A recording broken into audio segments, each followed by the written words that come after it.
So, these are my therapy rabbits. Well, our family therapy rabbits.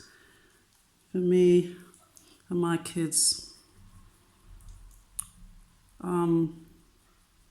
It's weird because I thought the therapy was all about holding them close to your heart. But actually, I'm a bit scared because they scratch and I'm very delicate. I know I'd like to present myself as a big, strong black woman, but I'm quite a sensitive soul. Many might argue hypersensitive. So I've just given the rabbits red pepper for the first time, and the white one seems really into it. The brown one's being very antisocial and turning its back to the camera, and is digging in to some celery leaves. So they seem quite happy about this. And I love watching them chew away. I mean, rabbits really give you a perspective on life because they just spend their lives eating and doing other stuff, apparently, all the time. But these two are boy rabbits and they haven't discovered that they can get up to this, it seems. They're very young, maybe 11, 12 weeks old. Rabbits can live up to 12 years, apparently, if they're domestic. They only survive a year or two in the wild. And, I mean, the white rabbit is proper destroying that red pepper, whereas the brown one is just sitting on the red pepper. They definitely have personalities, and, you know, the white one climbs all over the brown one. I never see the brown one doing that to the white one. And the white one is much more bold, maybe because they're bigger as well. And it's just interesting watching them because they're just happy as long as they've got food, and they make it really clear when they're not happy, which is something we can all learn from, I think.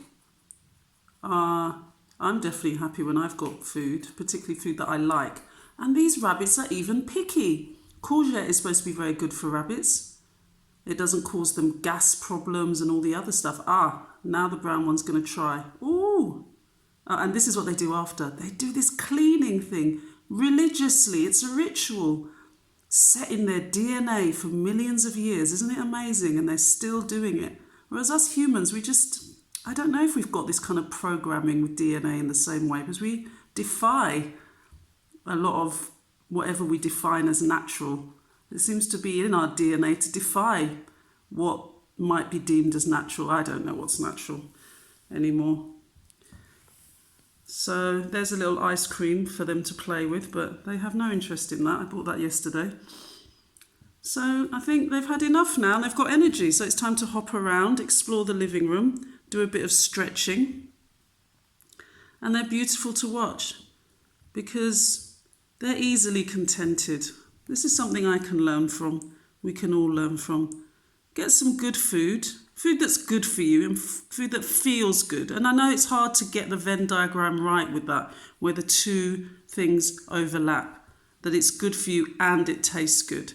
There's a lot of the time some of this stuff that's good for us tastes horrible, right? But I know I've definitely found some tricks of the trade to eating food that's good for me that tastes good.